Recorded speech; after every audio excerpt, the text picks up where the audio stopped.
Stop, stop.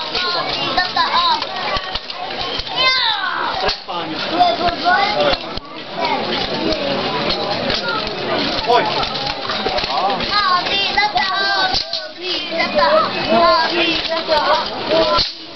Vidíme tu menšiu provokáciu.